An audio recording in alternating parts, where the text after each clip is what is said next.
তো আমি আমার ছোট বোনের জন্য যেটা ফিল করি সেটা যদি আমার বিশ্ববিদ্যালয়ের নারী শিক্ষার্থীর জন্য ফিল না করি তাহলে আমি তার প্রতিনিধি হওয়ার জন্য অযোগ্য। আমরা এখন এমন কিছু কাজ করছি যেগুলো আমাদের ইশতেহারে ছিল না, আমাদের ওই ঘোষণাপত্রে ছিল না যে আমরা কি কি করব ইলেকশনের আগে। তার মধ্যে এটা একটা প্রোগ্রাম যে আমরা আমাদের ওই ইশতেহারের মধ্যে লিখে নাই যে এই প্রোগ্রাম আমরা করবো, কিন্তু আমরা ওই চিরকুট খুঁজে পেয়েছি। কোনো এক বোন লিখেছেন যে এই জিনিসটা আমাদের জন্য দরকার, যে ডক্টররা সতর্ক করেন যে প্রত্যেক বছর একবার করে তার ব্রেস্ট চেকিং করা দরকার, যে ক্যান্সারের সম্ভাবনা আছে কিনা। তখন আমি ফিল করলাম যেটা আমারও তো বাসায় ছোট বোন আছে, সে পড়াশোনা করছে, হয়তো এখানে না অন্য কোথাও পড়ে, অন্য কোনো প্রতিষ্ঠানে, তো আমারও মা আছে। তো আমি আমার ছোট বোনের জন্য যেটা ফিল করি সেটা যদি আমার বিশ্ববিদ্যালয়ের নারী শিক্ষার্থীর জন্য ফিল না করি তাহলে আমি তার প্রতিনিধি হওয়ার জন্য অযোগ্য। আমাদের ফিল করতে হবে আমার ছোট বোনের জন্য যেটা আমি ফিল করি। আমি কাগজগুলো করলাম, আমরা যে কটা বিষয় পেয়েছি সেই কটাই আমরা প্রায়োরিটি দিচ্ছি। তার মধ্যে একটা ছিল রিডিং রুমে তারা পড়তে পারে না, এসি নাই। তো আমরা সবার আগে কাজ করেছি যে রিডিং রুমে আমরা এসি দিতে হবে। অলরেডি গতকালকে থেকে 2টা হলে কাজ শুরু হয়েছে, বঙ্গমাতা এবং কুয়েত মন্ত্রীতে, ওই পাশ থেকে শুরু করে আসছি আমরা। সেখানে রিডিং রুমে এসি লাগানো হবে ইনশাল্লাহ, সেটা বাইরের স্পন্সরে আমরা এটা ম্যানেজ করছি যাতে আমাদের বোনেরা ঠিকঠাক পড়তে পারে।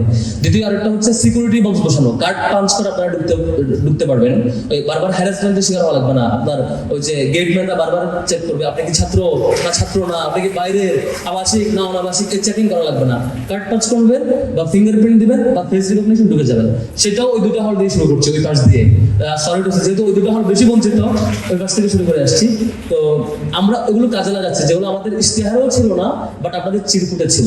তো আজকের এই প্রোগ্রামে আমাদের একটা ঘোষণা আসছে যে 10ই নভেম্বর পর্যন্ত আমাদের যে কোনো নারী শিক্ষার্থী, যে কোনো শিক্ষার্থীর বোন অথবা মা ফ্রিতে বারডেমে ক্যান্সার হয়েছে কিনা, সম্ভাবনা আছে কিনা চেকিং করাতে পারবে ফ্রিতে।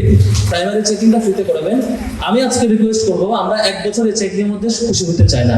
আমরা প্রত্যেক বছর একটা নির্দিষ্ট টাইমে ঢাকা বিশ্ববিদ্যালয়ের শিক্ষার্থীদের জন্য ফ্রিতে চিকিৎসা করাতে চাই, ফ্রিতে, যাতে করে, কারণ আমাদের প্রয়োজন হচ্ছে আমাদের বোনদের, আমাদের ফ্যামিলি মেম্বারদের প্রতি বছর অন্তত একবার এই চেকিং করা দরকার।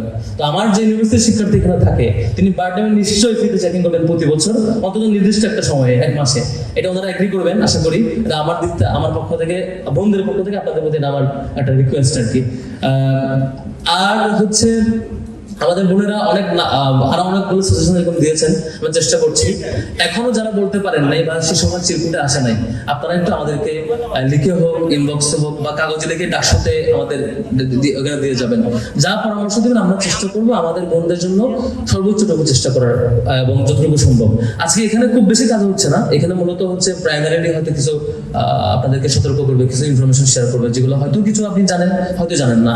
এটা খুব হ্যাপি হওয়ার ব্যাপার না যে আমরা এত বড় একটা আয়োজন করছি, অনেক বিশাল কিছু করে ফেলেছে, এবং এটা আমাদের একটা ব্যর্থতার সিম্বলও যে ঢাকা বিশ্ববিদ্যালয় দীর্ঘদিন ধরে এই আয়োজনগুলো হয় না।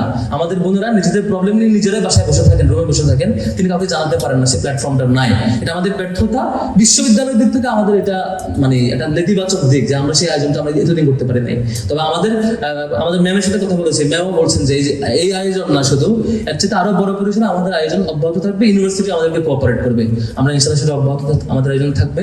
আর বোনদের প্রতি আরেকটা রিকোয়েস্ট থাকবে, সেটা হচ্ছে স্বাভাবিকভাবেই আমরা আপনাদের সবগুলো বিষয় হয়তো অবগত থাকবো না, জানবো না, তো একটু মন খুলে আমাদের সমালোচনা করবেন, আমাদেরকে কনসার্ন জানাবেন, আমাদের ঘাটতি থাকলে সেটা ধরাই দিবেন।